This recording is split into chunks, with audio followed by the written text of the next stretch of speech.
ಬುಲೆಟಿನ್ಗೆ ಸ್ವಾಗತ. ನಾನು ಪವಿತ್ರ ಗೌಡ. ಸುದ್ದಿಗಳ ಹೈಲೈಟ್ಸ್ ಅನ್ನ ನೋಡ್ತಾ ಹೋಗೋದಾದ್ರೆ, ಮಹಾ ಕುಂಭಮೇಳದಲ್ಲಿ ನಡೆದಂತಹ ಕಾಲ್ ತುಳಿತ ಅದೊಂದು ದುರದೃಷ್ಟಕರ ಘಟನೆ ಅಂತ ಹೇಳಿ ಸುಪ್ರೀಂ ಕೋರ್ಟ್ ಹೇಳಿರುವಂತದ್ದು.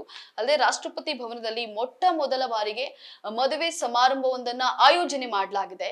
ಈ ಕುರಿತು ನಮ್ಮ ತ್ರಿವರ್ಣ ನ್ಯೂಸ್ ಸಂಪಾದಕರಾದಂತಹ BM ಹನೀಫ್ ಅವರು ನಮ್ಮ ಜೊತೆಲಿದ್ದಾರೆ. ಬನ್ನಿ ಅವ್ರ ಹತ್ರ ಕೇಳಿ ಡಿಸ್ಕಸ್ ಮಾಡೋಣ. ಸರ್, ಕುಂಭಮೇಳದಲ್ಲಿ ಏನ್ ಕಾಲ್ ತುಳಿತ ಘಟನೆ ಅದು ದುರದೃಷ್ಟಕರ ಅಂತ ಹೇಳಿ ಸುಪ್ರೀಂ ಕೋರ್ಟ್ ಹೇಳಿರುವಂತದ್ದು ಸರ್. ಅಲಹಾಬಾದ್ ಹೈಕೋರ್ಟ್ ಹೋಗಿ ಅಂತ ಹೇಳಿ ವಿಶಾಲ್ ತಿವಾರಿ ಅವರಿಗೆ ಇನ್ನು ನ್ಯಾಯಾಲಯ ಹೇಳಿರುವಂತದ್ದು. ವಿಶಾಲ್ ತಿವಾರಿ ಅವರು ಅರ್ಜಿ ಹಾಕಿದಾರಾ ಸುಪ್ರೀಂ ಕೋರ್ಟ್ಗೆ? ಏನಂತ ಅರ್ಜಿ ಹಾಕಿದ್ದಾರೆ? ಅಂದ್ರೆ ಇದು ಆಲ್ರೆಡಿ ನ್ಯಾಯಾಂಗ ರಚನೆ ಆಗಿದೆ. ಸೊ ಹೈಕೋರ್ಟ್ ಅರ್ಜಿ ಏನಂತ ಹಾಕಿದ್ದಾರೆ?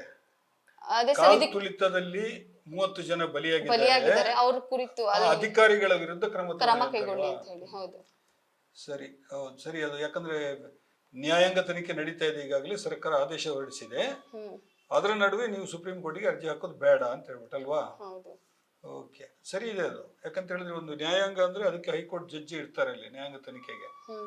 ಸೊ ನೀವು ಮತ್ತೆ ಅದರ ನಡುವೆ ಬಂದು ಸುಪ್ರೀಂ ಕೋರ್ಟ್ಗೆ ಅರ್ಜಿ ಹಾಕಿಬಿಟ್ಟು ಅಧಿಕಾರಿಗಳ ವಿರುದ್ಧ ಕ್ರಮ ಕೈಗೊಳ್ಳಿ ಅಂತ ಹೇಳಿದ್ರೆ, ಮೊದಲು ಅಲ್ಲಿ ಹೈಕೋರ್ಟಿಗೆ ಹೋಗಿ ಅವ್ರು ಏನ್ ಹೇಳ್ತಾರೆ ಕೇಳಿಸ್ಕೊಳ್ಳಿ, ಅಲ್ಲಿ ಅರ್ಜಿ ಹಾಕಿ ಅಂತ. ಬಟ್ ಇನ್ನಷ್ಟು ಜಾಸ್ತಿ ಆಗಿದ್ದಾರೆ ಅಂತ ಸುದ್ದಿ ಇದೆ. ಇದು ಬರೇ 30 ಅಲ್ಲ, ತುಂಬಾ ಜನ ತೀರ್ಕೊಂಡಿದ್ದಾರೆ. ಅದ್ರದಷ್ಟು ವಿವರಗಳು ಬರ್ತಾ ಇಲ್ಲ ಅನ್ನುವಂಥದ್ದು ಕೂಡ ವರದಿಗಳಲ್ಲಿ ಬರ್ತಾ ಇದೆ.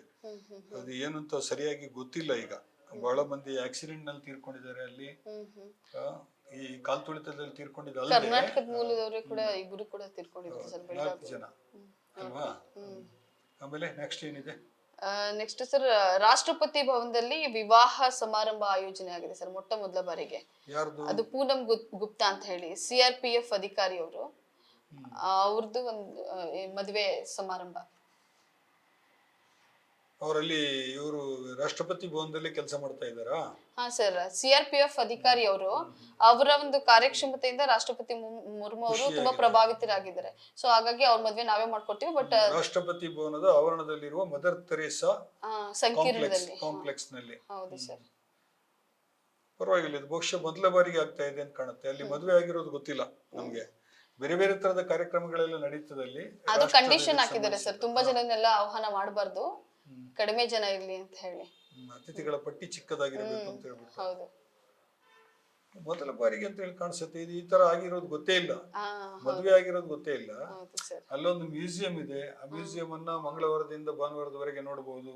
ಅದಕ್ಕೆ ಇದೆ. ಆಮೇಲೆ ಚೇಂಜ್ ಆಫ್ ಗಾರ್ಡ್ ಅಂತ ಅಲ್ಲಿ ಪ್ರತಿ ಭಾನುವಾರ ಬಿಟ್ಟು ಉಳಿದ ದಿನ ನಡೀತದೆ. ಅದನ್ನ ನೋಡ್ಲಿಕ್ಕೆ ಹೋಗ್ತಾರೆ. ಅಂದ್ರೆ ಸಾರ್ವಜನಿಕರಿಗೆ ಅಲ್ಲಿ ಇದಿದೆ, ನೋಡ್ಕೊಂಡ್ ಬರೋದಕ್ಕೆ ಅವಕಾಶ ಇದೆ ಅದಕ್ಕೆ. ಸೊ ಇದು ಇವ್ರು ಏನಾದ್ರು ಬೇರೆಯವ್ರ ಹತ್ರ ಪರ್ಮಿಷನ್ ತಗೋಬೇಕಾ, ಇಲ್ಲಾಂದ್ರೆ ಇವ್ರದೇ ರಾಷ್ಟ್ರಪತಿ ಮುರ್ಮು ಅವರು? ಅದು ರಾಷ್ಟ್ರಪತಿ ಭವನ ಅಲ್ವೇನ್ರಿ, ಅವ್ರ ಪರ್ಮಿಷನ್ ತಗೊಳ್ಳೋದೇನಿದೆ? ಅವರೇ ನಿರ್ಧಾರ ಮಾಡೋದಲ್ವಾ, ರಾಷ್ಟ್ರಪತಿಯೇ. ಬೇರೆ ಯಾರ ಹತ್ರ ತಗೋಬೇಕು? ಓಕೆ, ಅಲ್ಲ ಅಕಸ್ಮಾತ್ ಏನಾದ್ರು ಅರ್ಜಿ ಹಾಕ್ಬೇಕಾ ಅಥವಾ ಯಾರಿಗೆ ಅರ್ಜಿ ಹಾಕೋದು? ರಾಷ್ಟ್ರಪತಿನೇ ಸುಪ್ರೀಂ ಅಲ್ವೇನ್ರಿ? ನೀವು ಒಳ್ಳೆ ಕತೆ. ಆಮೇಲೆ ಬೇರೆ ಏನಿದೆ? ಸಹೋದರರೊಂದಿಗೆ ಜಗಳ, ಅಂತ್ಯಕ್ರಿಯೆಗೆ ತಂದೆ ಅರ್ಧ ಮೃತದೇಹ ಕೇಳಿದ ವ್ಯಕ್ತಿ ಸರ್.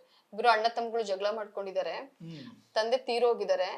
ಸೊ ತಮ್ಮ ಬಂದ್ಬಿಟ್ಟು ತಮ್ಮನ ಮನೇಲೆ ತಂದೆ ಇದ್ದಿದ್ದು, ಅಣ್ಣ ಬಂದು ಕೇಳ್ತಿದ್ದಾನೆ ಅರ್ಧ ಬಾಡಿ ಕೊಡು, ನಾನು ಕೂಡ ಅಂದ್ರೆ ಶವ ಸಂಸ್ಕಾರ ಮಾಡ್ತೀನಿ ಅಂತ ಹೇಳಿ. ಅದಾದ್ಮೇಲೆ ಪೊಲೀಸರು ಬಂದು ಅವನ ತಮ್ಮನ್ಗೆ ಬುದ್ಧಿವಾದ ಹೇಳಿ ಮತ್ತೆ ಶವ ಸಂಸ್ಕಾರ ಮಾಡಿದ್ದಾರೆ ಸರ್. ಅದೇ ಅವ್ರ ಕಿರಿಯ ಮಗನ ಮನೆಯಲ್ಲಿ ಅವರು ಅಂತ್ಯಕಾಲದಲ್ಲಿ ಇದ್ರು ಅವರು. ಸೊ ಅವರು ಹೇಳ್ಕೊಂಡಿದ್ದಾರೆ, ಕಿರಿಯ ಮಗನೇ ನನ್ನ ಅಂತ್ಯ ಸಂಸ್ಕಾರವನ್ನ ಮಾಡಬೇಕು ಅಂತ. ಸೊ ಇವನು ಬಂದು ಗಲಾಟೆ ಮಾಡಿದ್ದಾನೆ, ಹಿರಿಯ ಮಗ ಕಿಶನ್ ಅಲ್ವಾ, ಅಮಲ್ ನಲ್ಲಿ ಇದ್ದಲ್ವಾ ಅವನು.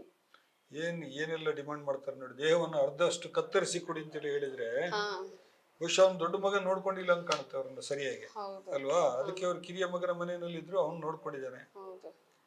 ಕಷ್ಟ ಇದೆ. ಈ ಕುಡಿತ ಜಾಸ್ತಿ ಆದ್ರೆ ಎಲ್ಲ ಆಗುತ್ತೆ. ಆಮೇಲೆ ಏನ್ ಮಾಡಿದ್ರು ಪೊಲೀಸ್? ಅದನ್ನ ರಾಜಿ ಮಾಡಿದ್ರು? ರಾಜಿ ಮಾಡಿದ್ರು ಸರ್. ಮತ್ತೆ ಕಿರಿಯ ಮಗನೇ ಶವ ಸಂಸ್ಕಾರ ಮಾಡೋ ತರ ಮಾಡಿದ್ರು. ಸರಿ ಸರಿ, ಓಕೆ. ಆಮೇಲೆ ಇಷ್ಟು ಸಾಲಗಾರರಿಗೆ ಕಿರುಕುಳ ತಡೆಯಲು ಸುಗ್ರೀವಾಜ್ಞೆ ಸರ್. ಟಿಸಿಗಳ ಜೊತೆ CM ಶೀಘ್ರ ಸಭೆ. DCM ಹೇಳಿರುವಂತದ್ದು DK Shivakumar. ಅದೇ ಈಗ ಅವರು ವೈದ್ಯರ ಸಲಹೆ ಮೇರೆಗೆ ವಿಶ್ರಾಂತಿನಲ್ಲಿದ್ದಾರೆ ಮುಖ್ಯಮಂತ್ರಿ ಅವರು. ನಾಳೆ ನಾಡಿದ್ದು ಕಾಲ್ ನೋವಿದೆ ಅಂತ ಹೇಳ್ಬಿಟ್ಟು ನಾಳೆ ನಾಡಿದ್ದು ಬಹುಶಃ ಆಗಿದ್ರೆ ಮೀಟಿಂಗ್ ಕರಿಬಹುದು. ಅವ್ರ ಹತ್ರ ಅಧಿಕಾರಿಗಳು ರೆಡಿ ಮಾಡಿದಂತ ಸುಗ್ರೀವಾಜ್ಞೆಯ ಕಾಪಿ ಅವ್ರ ಹತ್ರ ಇದೆ, ಮುಖ್ಯಮಂತ್ರಿ ಅವ್ರ ಹತ್ರ. ಅವರು ಅದ್ರ ಬಗ್ಗೆ ಪೊಲೀಸ್ ಅಧಿಕಾರಿಗಳು ಮತ್ತು ಆಯುಕ್ತರ ಜೊತೆ ಸಭೆ ನಡೆಸಲಿದ್ದಾರೆ. ಆಮೇಲೆ ಜಿಲ್ಲಾಧಿಕಾರಿಗಳ ಜೊತೆಗೆ ಪ್ರತ್ಯೇಕ ಸಭೆ ನಡೆಯಲಿದೆ.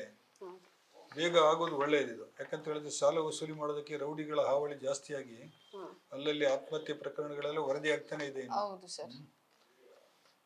ಸರಿ, ಆಮೇಲೆ ಸರ್ ಜೊತೆಲಿ ಅಯೋಧ್ಯೆಯಲ್ಲಿ ದಲಿತ ಯುವತಿಯ ಕೊಲೆ ಪ್ರಕರಣ 3 ಆರೋಪಿಗಳ ಬಂಧನ. ಈ ಘಟನೆ ಏನಾಗಿದೆ ಅಂದ್ರೆ ಈ ದಿಗ್ವಿಜಯ್ ಹಾಗೂ ಆತನ ಸಹಚರು ವಿಜಯ್ ಸಾಹು ಹಾಗೆ ಹರಿರಾಮ್ ಅಂತ ಹೇಳಿ ಸರ್. ಈ ಹುಡುಗಿ ಜೊತೆ ದಿಗ್ವಿಜಯ್ ತುಂಬಾ ಚೆನ್ನಾಗಿದ್ದಾನೆ. ಅದನ್ನು ಅವ್ರ ತಂಗಿ ಅಂದ್ರೆ ಹುಡುಗಿ ಅವರ ಅಣ್ಣ ನೋಡ್ಬಿಟ್ಟು ಅವ್ನ ಜೊತೆ ಹಂಗ ಇರ್ಬೇಡ ಅಂತ ಹೇಳಿ ವಾರ್ನ್ ಮಾಡಿದಾಗ ಅವ್ನು ಅದರಿಂದ ಕೋಪಗೊಂಡು ಆ ಹುಡುಗಿನ ಸಾಯಿಸಿರುವಂತದ್ದು. ಇದು ತುಂಬಾ ನಡೀತಾ ಇದೆ. ಉತ್ತರ ಪ್ರದೇಶ ಅಲ್ವಾ ಅದು?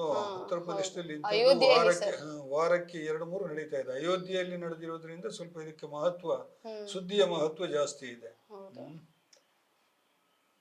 ಅರೆಸ್ಟ್ ಮಾಡಿದಾರಲ್ವಾ, ಸರಿಯಾದ ಕ್ರಮ ತೆಗೆದುಕೊಳ್ಬಹುದು ಅಂತ ಭಾವಿಸೋಣ ನಾವು. ಹೇಳಿ ನೆಕ್ಸ್ಟ್. ಅತ್ಯಾಚಾರ ಆರೋಪ ಎದುರಿಸುತ್ತಿರುವ ಹರಿಯಾಣದ ಬಿಜೆಪಿ ರಾಜ್ಯಾಧ್ಯಕ್ಷರ ರಾಜೀನಾಮೆಗೆ ಬಿಜೆಪಿ ಸಚಿವರಿಂದಲೇ ಒತ್ತಾಯ. ಇನ್ನು ರಾಜ್ಯಾಧ್ಯಕ್ಷ ಮೋಹನ್ ಲಾಲ್ ಬಡೋಲಿ ಸರ್ ಅವರು ಸಾಮೂಹಿಕ ಅತ್ಯಾಚಾರದ ಆರೋಪಿ ಆಗಿದ್ದಾರೆ. ಅವ್ರನ್ನ ಅಂದ್ರೆ ಅರೆಸ್ಟ್ ಮಾಡಿ ಅಂತ ಹೇಳಿ ವಿಜ್ ಅವರು ಆಗ್ರಹಿಸಿರುವಂತದ್ದು.